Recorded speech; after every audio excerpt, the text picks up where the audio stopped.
अब हम लोग कोऑर्डिनेशन कंपाउंड में करते हैं मेटल कार्बन।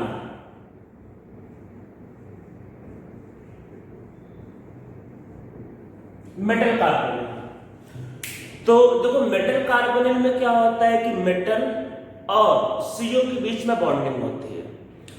तो क्वेश्चन सबसे पहले ये आता है कि हम लोग इसको अलग से क्यों कर रहे हैं। देखो हम लोगों ने तो बहुत से कॉम्प्लेक्स पढ़े, तो इसको अलग से पढ़ने की क्या जरूरत है।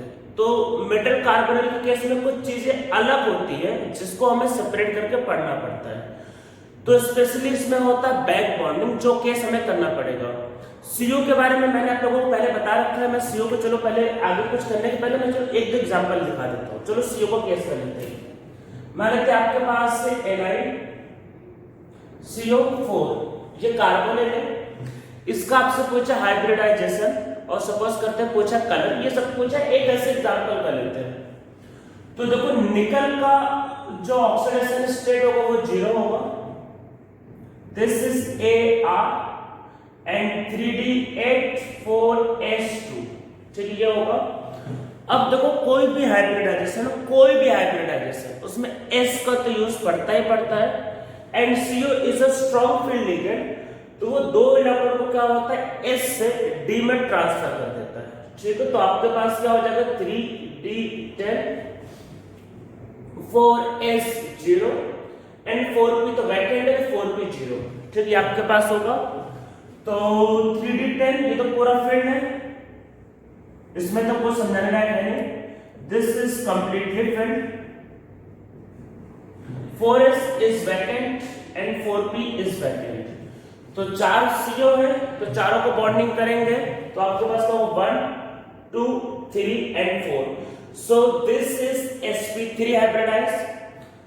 वैकेंट मतलब अनपेयर्ड कोई भी डी इलेक्ट्रॉन है। So this is colourless species. ठीक है, समझ में आ रहा है। sp3 structure is tetrahedral. तो CO के केस में ध्यान रखना है कि S से D में इलेक्ट्रॉन ट्रांसफर होता है। ठीक है, तो ये sp3 स्पीसीज होगा। अब हम लोग चलो CO पे आते हैं कि क्या क्या इसमें अलग है और क्या क्या चीजें हमें समझना है। सबसे पहले देखो CO का स्ट्रक्चर। तो देखो CO जो है, अगर आप लिगेंड का लिस्ट देखोगे, स्पेक्ट्रोकेमिकल लिस्ट देखोगे, तो उसमें सबसे स्ट्रॉन्ग लिगेंड है। तो सबसे स्ट्रॉन्ग लिगेंड है CO, बहुत पावरफुल लिगेंड है। इसको इलेक्ट्रॉन डोनेट करने की टेंडेंसी सबसे हाई होती है। ऐसा क्यों होता है इसको समझते हैं। तो देखो सबसे पहले देखो CO का जो स्ट्रक्चर होता है वो लिखते हैं। कार्बन मोनोऑक्साइड का एक ऐसा स्ट्रक्चर है जो किसी स्टूडेंट को 10 बार में बताया जाए तो वो 11वीं बार भूल जाता है। तो ये बहुत इंपॉर्टेंट एक स्ट्रक्चर है। CO का स्ट्रक्चर अपने आप में बहुत इंपॉर्टेंट है। किसी भी एग्जाम के पॉइंट ऑफ व्यू से, चाहे वो जेईई मेन हो, जेईई एडवांस या नीट हो, किसी भी एग्जाम के पॉइंट ऑफ व्यू से बहुत इंपॉर्टेंट स्ट्रक्चर है। तो CO के केस में क्या होता है, पहले ऐसा बॉन्डिंग होगा। अब देखो कार्बन का ऑक्टेट स्टिल इनकम्प्लीट है, तो यहां पे क्या होता है, ऑक्सीजन और कार्बन के बीच में एक कोऑर्डिनेट बॉन्ड होता है। आप कोऑर्डिनेट बॉन्ड को हटाओगे तो ये आपके पास आएगा कार्बन में माइनस और ऑक्सीजन में प्लस। ये इसका स्ट्रक्चर है। तो यहां पे क्या होता है, कार्बन में माइनस और ऑक्सीजन में प्लस। तो आप खुद सोचो ज्यादा इलेक्ट्रोनेगेटिव कौन है, ऑक्सीजन, और उस पे चार्ज कौन सा है, पॉजिटिव। तो मोर इलेक्ट्रोनेगेटिव पे पॉजिटिव चार्ज है और लेस इलेक्ट्रोनेगेटिव पे मतलब लेस इलेक्ट्रोनेगेटिव पे नेगेटिव चार्ज है। तो वो अनस्टेबल सिस्टम है। सो CO is very unstable and very reactive molecule. तो इसको बॉन्ड फॉर्म करने की टेंडेंसी इसलिए बहुत ज्यादा हाई होती है। अब कुछ करने के पहले हम लोग एक बार फिर से देखते हैं CO का इलेक्ट्रॉनिक कॉन्फ़िगरेशन। देखो होता ऐसा है कि अगर आपका टारगेट जेईई मेन और नीट है तब तो इसकी जरूरत भी नहीं पड़ेगी, पर अगर आप एडवांस का एग्जाम देने वाले हो तो आपको CO का इलेक्ट्रॉनिक कॉन्फ़िगरेशन का यूज पड़ेगा। तो इसको लिखते हैं। देखो CO में क्या होता है, 6 + 8 दिस इज 14 इलेक्ट्रॉन। तो हम लोग आगे जो करेंगे उसमें एक पॉइंट में इसका यूज पड़ेगा और वो पॉइंट सिर्फ और सिर्फ एडवांस में पूछा जा सकता है। जेईई मेन और नीट जैसे एग्जाम में पॉइंट नहीं पूछे जाते हैं। तो देखो इसमें क्या होगा, configuration sigma 1s2 sigma star 1s2 sigma 2s2 sigma star 2s2 sigma 2pz2 पाई 2px 2 बल्कि इसमें ये पाई पहले आएगा, 14 के लिए पहले पाई आता है, so pi 2px2 is equal to pi 2py2 this, and फिर सिग्मा 2pz2, और इसके बाद इसमें जो वैकेंट है, तो देखो इसमें वैकेंट क्या है, वैकेंट है pi star 2px and pi star 2py। तो ये ध्यान रखना है, इसमें जो lowest vacant orbital are pi star 2px and pi star 2py। Anti bonding वाले वैकेंट है, बात को ध्यान रखना, ये एंटी बॉन्डिंग वाले वैकेंट है। अब हम लोग क्या करते हैं, चलो एक मेटल कार्बन को समझते हैं, जो आपका मन करे, चलो समझ लेते हैं FeCO5। और मैंने EAN के रूल में भी बताया था कि जो मेटल कार्बन है लगता है वो ऑलवेज EAN के रूल को फॉलो करते हैं।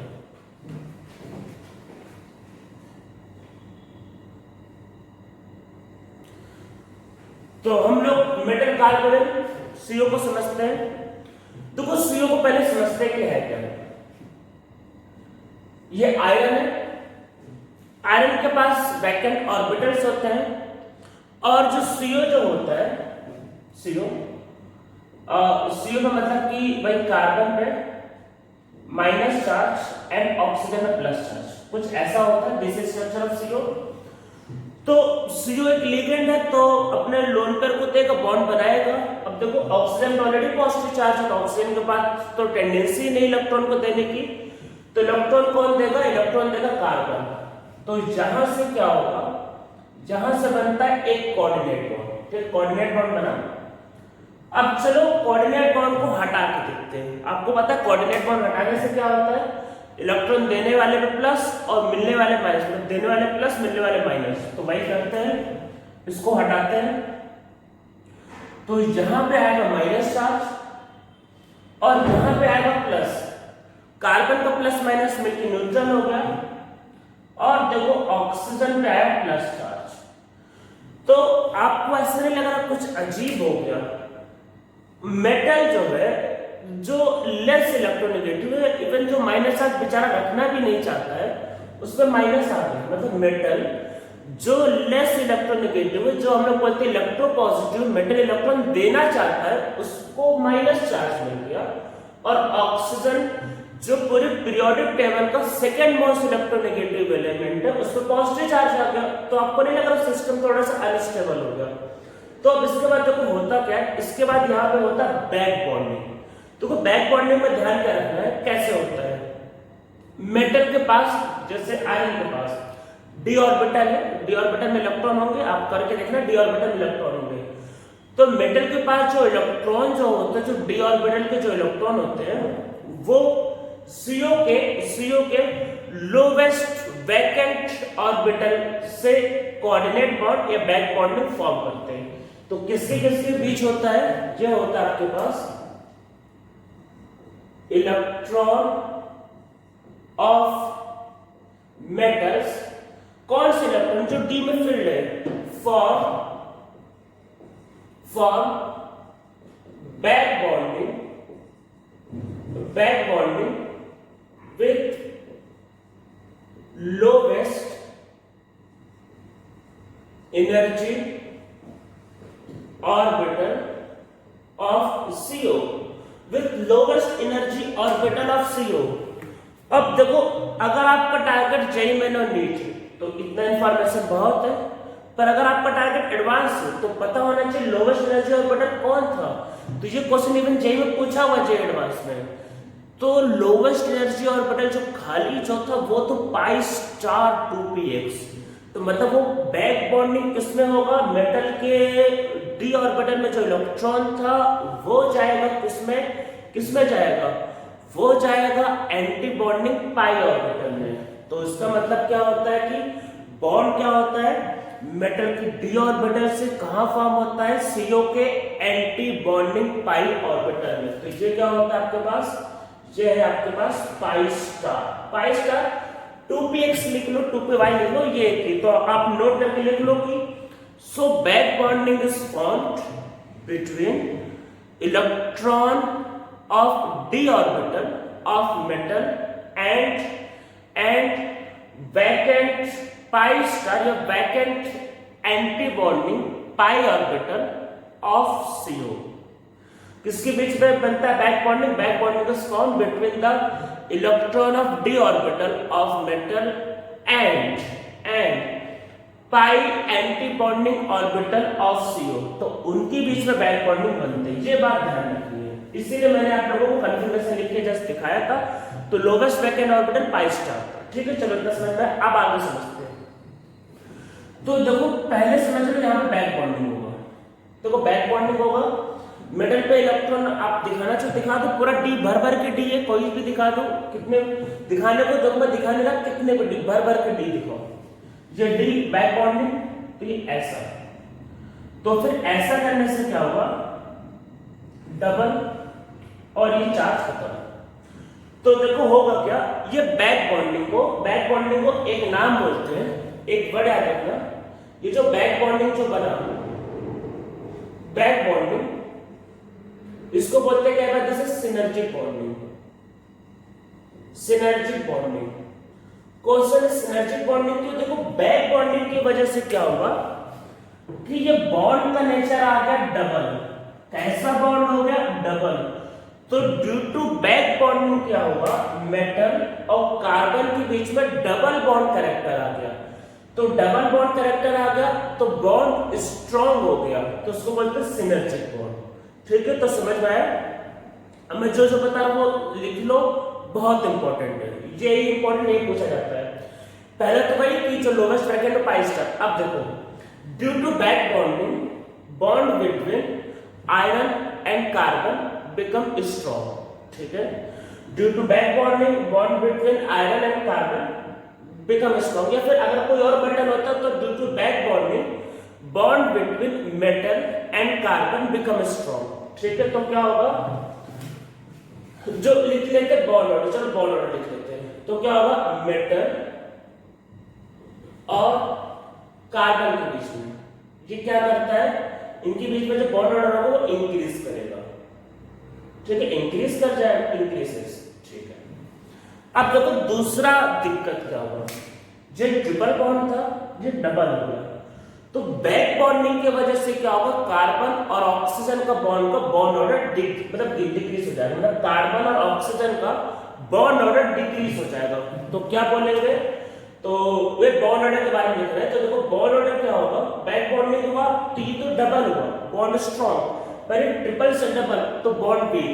तो बॉन्ड ऑर्डर क्या होगा कि जो कार्बन था, कार्बन और जो ऑक्सीजन जो था उसके बीच का जो बॉन्ड ऑर्डर होगा वो डिक्रीज कर जाएगा, डिक्रीजेस। अगर बॉन्ड ऑर्डर डिक्रीज करेगा तो इसका मतलब समझो, अगर बॉन्ड ऑर्डर मतलब बढ़ेगा, बॉन्ड ऑर्डर बढ़ने का मतलब कि क्या होगा, बॉन्ड एनर्जी बढ़ेगा। और मतलब समझना है, बॉन्ड ऑर्डर बढ़ने का मतलब बॉन्ड एनर्जी बढ़ेगा, और बॉन्ड ऑर्डर कम होने का मतलब बॉन्ड एनर्जी कम होगा। तो इसलिए क्या होगा, सो ड्यू टू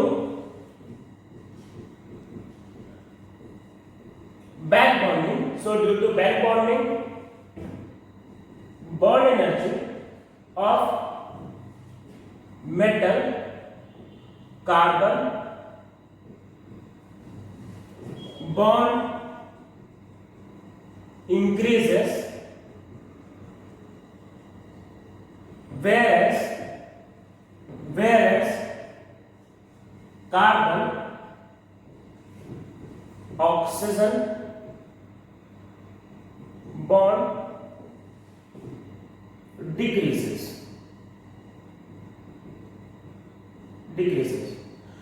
तो कुछ बातों को याद रखना है कि जो बॉन्ड एनर्जी होता है वो बॉन्ड ऑर्डर प्रोपोर्शनल होता है। बॉन्ड ऑर्डर बढ़ेगा तो बॉन्ड एनर्जी बढ़ेगा, बॉन्ड ऑर्डर कम तो बॉन्ड एनर्जी कम। दूसरा पॉइंट, बॉन्ड लेंथ। अगर मान लो बॉन्ड लेंथ कंपेयर करने के लिए आगे तो वेरी सिंपल, ये बॉन्ड ऑर्डर की इनवर्स।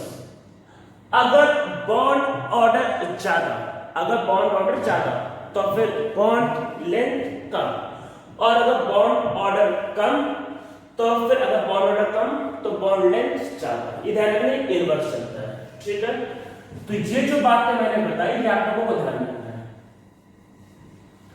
तो अब देखो इसमें क्या ध्यान रखना है कि जैसे जैसे बैक बॉन्डिंग बढ़ेगा, मेटल कार्बन का बॉन्ड स्ट्रांग होगा। तो आप लिख लो as extent of back bonding increases, bond between metal and carbon becomes stronger and bond between carbon and oxygen become weaker, ठीक है। तो चलो एक एग्जांपल करते हैं। क्वेश्चन में जो देने जा रहा हूं सारे एग्जाम में आ रखा है, जे मेन, जे एडवांस, नीट, तीनों में।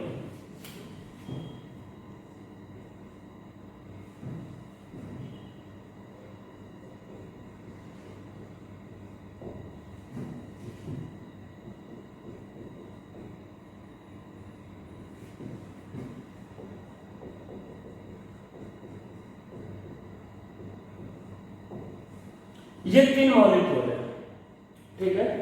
इसमें माइनस चार्ज है, दिस इज माइनस, और इसमें प्लस चार्ज। तीनों में आपसे मान लेते पूछा है, देखो तीनों में EAN निकालोगे 36, ठीक है। तीनों में सपोज करके आपसे पूछा है कि अरेंज करो किसमें, कि मेटल और कार्बन के बॉन्ड लेंथ के ऑर्डर में, बॉन्ड लेंथ के ऑर्डर में। तो देखो क्या समझना है, अगर देखो इसमें निकालोगे, देखो इसमें पहले वाले पे देखो वेनेडियम का स्टेट -1, अरे निकाल के देखो -1 आएगा, इसका स्टेट +1। अगर किसी भी मेटल पे -1 है तो उसको इलेक्ट्रॉन देने की टेंडेंसी ज्यादा होगी, ठीक है। तो बैक बॉन्डिंग सबसे ज्यादा यहां होगी, अरे क्योंकि माइनस चार्ज है और यहाँ प्लस चार्ज है, इसकी बैक बॉन्डिंग फॉर्म करने की टेंडेंसी कम होगी। तो हम लोग क्या लिखेंगे इसमें, extent of back bonding, extent of back bonding.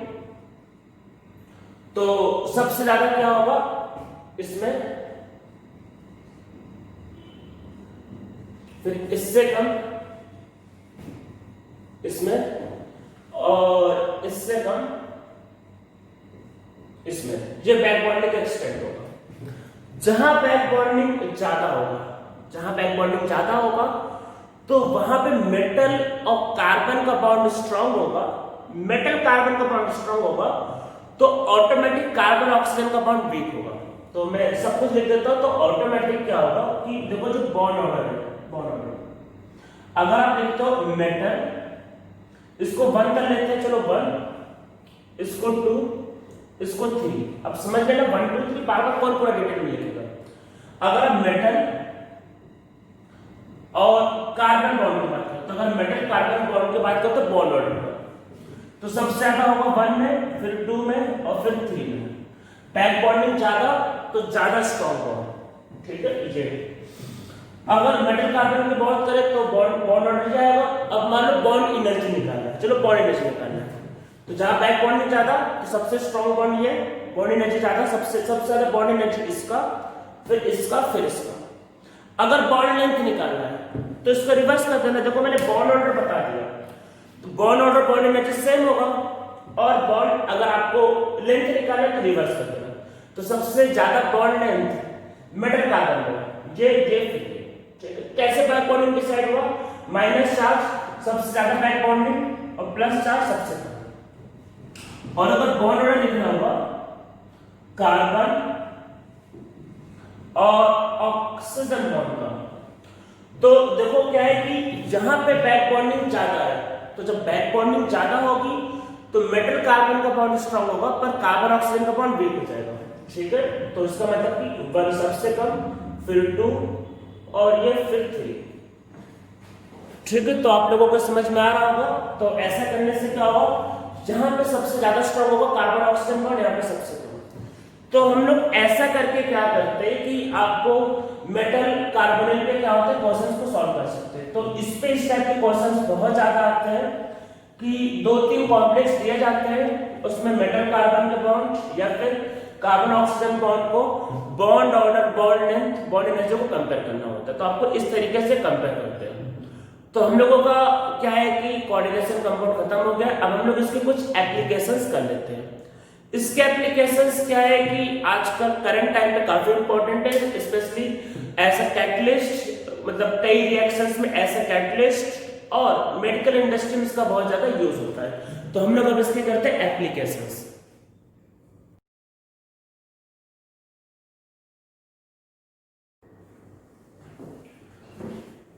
तो ये कुछ कोऑर्डिनेशन कंपाउंड के एप्लीकेशन है। तो उसमें पहला है estimation of hardness in water as calcium and magnesium for complex with EDTA। तो EDTA आपको पता है क्या होता है, ये होता है एथिलीन डाइअमाइड टेट्राएसीटेट। तो EDTA क्या होता है, कैल्शियम के साथ एक कॉम्प्लेक्स फॉर्म करता है, जिसकी वजह से क्या होता है कि उसका साइज बड़ा हो जाता है और जो आप इजीली फिल्टर कर सकते हो। तो ये फर्स्ट एप्लीकेशन है, estimation of hardness in water as calcium and magnesium form complex with EDTA। Second क्या है कि जैसे आपका जो प्लांट में जो क्लोरोफिल जो होता है वो मैग्नीशियम का ही कॉम्प्लेक्स होता है, या हमारे बॉडी में जो हेमोग्लोबिन जो होता है वो आयरन का कॉम्प्लेक्स होता है, और जो विटामिन B12 जो होता है वो कॉम्प्लेक्स होता है कोबाल्ट का। तो ये कुछ हमारे डेली लाइफ में यूज होने वाले कुछ मॉलिक्यूल है जो खुद एक कॉम्प्लेक्स मॉलिक्यूल है, जैसे कि हो गया क्लोरोफिल, हो गया हेमोग्लोबिन, हो गया विटामिन B12 हो गया। अब देखो जैसे इलेक्ट्रोप्लेटिंग आपको पता होगा, इलेक्ट्रोप्लेटिंग में क्या होता है कि एक मेटल के ऊपर दूसरे मेटल को चढ़ाया जाता है। तो इलेक्ट्रोप्लेटिंग में भी हम लोग जो यूज करते हैं एक्चुअली सिल्वर, वो भी कॉम्प्लेक्स का ही पार्ट होता है। तो इलेक्ट्रोप्लेटिंग में भी हम लोग उसका यूज करते हैं। फिर जब मेटल को मान लेते हैं कई बार Ag और Au को निकालना होता है, हम लोग Ag और Au को कई बार एक्सट्रैक्ट करने के लिए भी क्या होता है कि उसको हम लोग कॉम्प्लेक्स बनाते हैं। मतलब जैसे मान लो एक सॉल्यूशन में Ag और Au डिसॉल्व है, उसको बाहर निकालना है, तो NaCN के साथ उसको कॉम्प्लेक्स फॉर्म करते हैं और कॉम्प्लेक्स फॉर्म करके उसको फिल्टर कर लेते हैं। तो Ag and Au are extracted from by ore by dissolving in NaCl to form complex, ठीक है। और इसका यूज होता है कई बार मेटल का हम लोग एस्टिमेशन, किसी मेटल का एस्टिमेशन की किसी मॉलिक्यूल में कितना मेटल प्रेजेंट है या उसका प्रेजेंस चेक करने के लिए, उसका डिटेक्शन के लिए भी हम लोग मेटल कॉम्प्लेक्स का यूज कई बार करते हैं।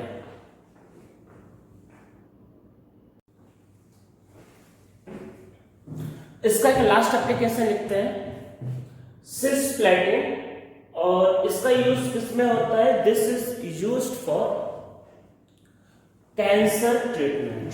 तो कैंसर को आजकल ट्रीट करने के लिए भी हम लोग इसका यूज करते हैं। सिस वाला फॉर्म लेना ध्यान रखना, इसको सिस्प्लेटिन बोलते हैं, नॉट ट्रांसफॉर्म।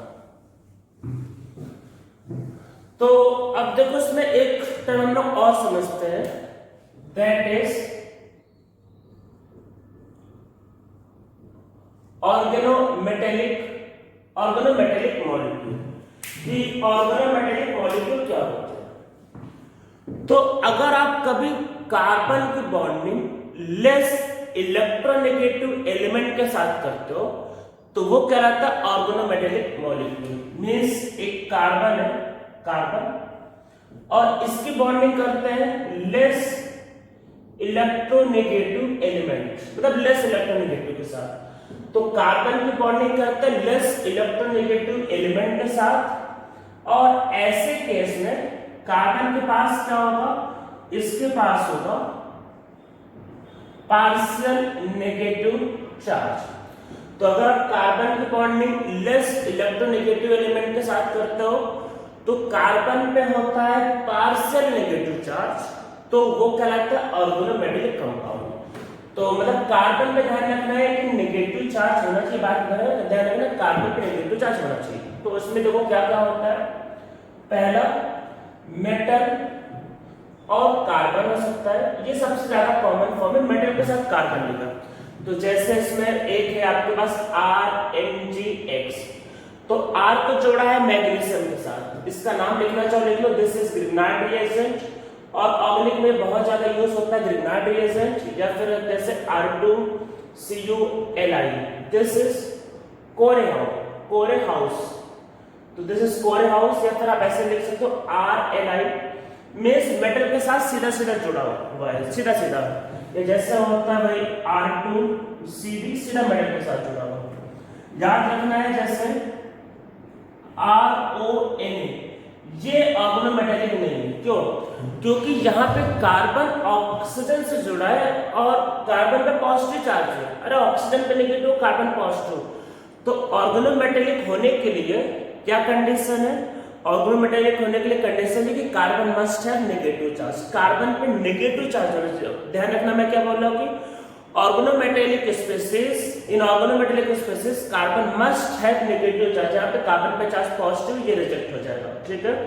नॉर्मली कार्बन पे नेगेटिव चार्ज तब आता है जब कार्बन के साथ मेटल, इसलिए इसको बोलते हैं ऑर्गेनोमेटेलिक। पर हमने कुछ और नॉन मेटल और मेटलॉइड में भी देखा हुआ है कि जब नेगेटिव चार्ज होता है, मतलब देखो मैं बताता हूँ क्या है कि ऑर्गेनोमेटेलिक का नाम है ऑर्गेनिक और मेटल, नाम आता है कार्बन और मेटल से। तो स्टार्टिंग में हमने क्या देखा कि कार्बन पे माइनस चार्ज तब आता है जब मेटल से बॉन्डिंग करता है, पर बाद में हमने देखा कुछ नॉन मेटल के साथ भी उस पे माइनस चार्ज आता है। तो नाम तो नहीं बदला, पर हमने डेफिनेशन बदल दी। तो जिस स्पीसीज में कार्बन पे माइनस चार्ज होता है, जिस स्पीसीज में कार्बन पे माइनस चार्ज होता है, वो क्या रहता है? Organometallic species. तो पहला होता है मेटल कार्बन, दूसरा क्या होता है? Metalloid carbon. अरे मेटलॉइड कार्बन मतलब कि कार्बन के साथ जोड़ दो सिलिकॉन।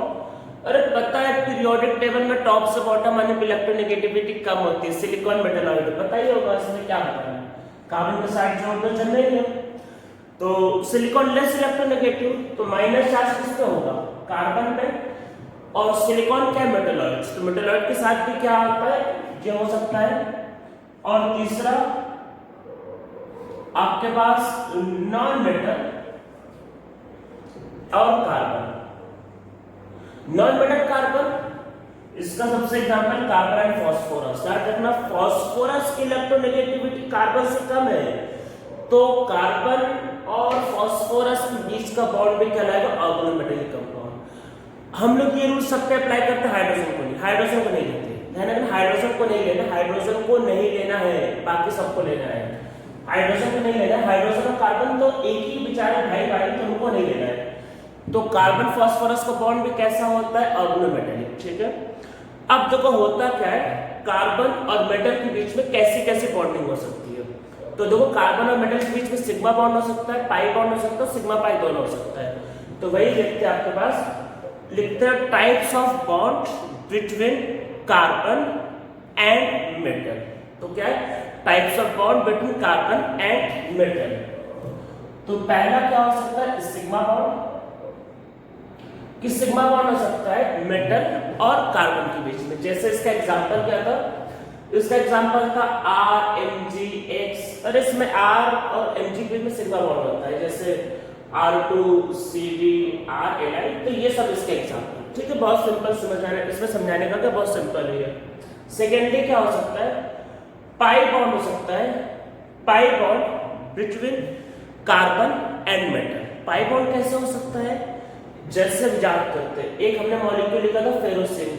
नोमेनक्लेचर का लेक्चर अगर आपको उसमें और मॉलिक्यूल का लिस्ट है, नोमेनक्लेचर के लेक्चर में जाना, फेरोसिन। तो देखो फेरोसिन में क्या था, पहले इसका फॉर्मूला क्या था?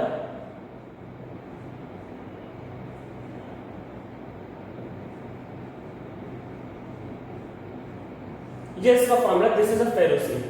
और IUPAC लेवल तो मैंने बताया था बिस साइक्लो, आपके पास क्या था? पेंट डाइइनाइल और फिर आयरन 2, ये लिखवाया था। तो देखो है क्या, ये एक कॉम्प्लेक्स है। इसको एरोमेटिक बनने के लिए इलेक्ट्रॉन चाहिए, तो एरोमेटिक बनने में कौन हेल्प करता है? आयरन। तो आयरन इलेक्ट्रॉन दे देता है। पर इसके देखो ये होता है, जो कॉम्प्लेक्स होते हैं इनमें पाई इलेक्ट्रॉन रोटेट करते रहते हैं। तो इनके जो पाई इलेक्ट्रॉन जो होता है वो आयरन से, और ये कार्बन वही देखो पाइप इलेक्ट्रॉन पाई बॉन्ड किसके, पाई बॉन्ड किसके, कार्बन के, पाई बॉन्ड कार्बन के। तो ये जो पाई इलेक्ट्रॉन जो पाई बॉन्ड होते हैं वो मेटल के साथ बॉन्डिंग करते हैं। तो ये कैसा कॉम्प्लेक्स होगा, ये होगा पाई कॉम्प्लेक्स, मतलब पाई बॉन्ड कॉम्प्लेक्स। ये sigma compound pi bond complex, ठीक है। इसको मैंने लिस्ट 3-4 मॉलिक्यूल ऑलरेडी लिखवा रखे पहले, एक और देख लेते हैं इसमें, दैट इज जेसी सॉल्ट। तो जेसी सॉल्ट क्या होता है, के और PtCl3 और C2H4। तो मतलब platinum and 3 is Cl and 1 is CS2 double bond CS2। इसका जो पाई बॉन्ड है उससे प्लेटिनम में कोऑर्डिनेट बॉन्ड होता है, ठीक है। तो ये हो गया भाई पाई कॉम्प्लेक्स, समझ में आपको आ गया होगा ये। इसमें 2-3 मॉलिक्यूल मैंने और लिखवाए हुए, कहां पे, नोमेनक्लेचर में, वहां लिस्ट देख सकते हो आप। ये थर्ड इसमें हो सकता है सिग्मा एंड पाई बॉन्ड, दोनों एक साथ। तो इसका तो एग्जांपल जस्ट अभी लिखा है, मेटल कार्बोनेट। मेटल कार्बोनेट में क्या होता है, मेटल और कार्बन के बीच में कोऑर्डिनेट बॉन्ड, और फिर यहाँ पे क्या होता है, बैक बॉन्डिंग, मतलब बैक बॉन्डिंग होता है, या यहाँ पे क्या होता है, यहाँ पे होता है सिनर्जिक बॉन्डिंग, और उसकी वजह से क्या हो जाता है, मेटल, और इसमें डबल बॉन्ड आ जाता है। तो देखो डबल बॉन्ड में क्या होगा, one will be sigma and other will be pi. तो यहाँ पे सिग्मा पाई दोनों नेचर होते हैं, ठीक है। तो समझ में आपको आ गया होगा ये तीनों चीजें। एप्लीकेशन ऑफ ऑर्गेनोमेटेलिक मॉलिक्यूल, तो उसके लिए एक दो एप्लीकेशन लिख लेते हैं। ये विल्किंसन कैटलिस्ट, इसको आप लोग याद कर रहे हैं, ये रोडियम, ये ट्राइफॉस्फेन याद करना इंपॉर्टेंट है। अगर देखो ऐसा है कि मैंने कोऑर्डिनेशन कंपाउंड के और ऑर्गेनोमेटेलिक कंपाउंड को कुछ एप्लीकेशन लिखे हैं। एप्लीकेशन इसलिए लिखे हैं कि इंपॉर्टेंट, अदरवाइज नॉर्मली क्या होता है केमिस्ट्री में एप्लीकेशन ऐसे लिखवाए नहीं जाते हैं। मैं अगर लिखवा रहा हूं इसका मतलब ये कि जेई में नीट और सीईटी इन तीनों एग्जाम के लिए बहुत इंपॉर्टेंट है। एप्लीकेशन पूछे जाते हैं तीनों एग्जाम में, सीईटी, नीट एंड जेई में। तो देखो पहला ये विल्किंसन कैटलिस्ट स्टार्ट करें, आपको पता होना चाहिए, दैट इज, ये इसका नाम है, इज यूज्ड, हम लोग यूज करते हैं हाइड्रोजनेशन ऑफ एल्केन, एल्केन से एल्केन बनाने के लिए। दूसरा एक होता है जिगलर नाटा कैटलिस्ट। जिगलर नाटा कैटलिस्ट, ये कैटलिस्ट में नॉर्मली 2 मेटल होता है, नॉर्मली TiCl4 को लिया जाता है, या फिर आप डी ब्लॉक के किसी और मेटल को भी ले सकते हैं। नॉर्मली वैसे टाइटेनियम होता है, और साथ में होता है try alkyl aluminium, try alkyl aluminium. इसका यूज करते हैं हम लोग फॉर पॉलीमराइजेशन ऑफ एल्कीन।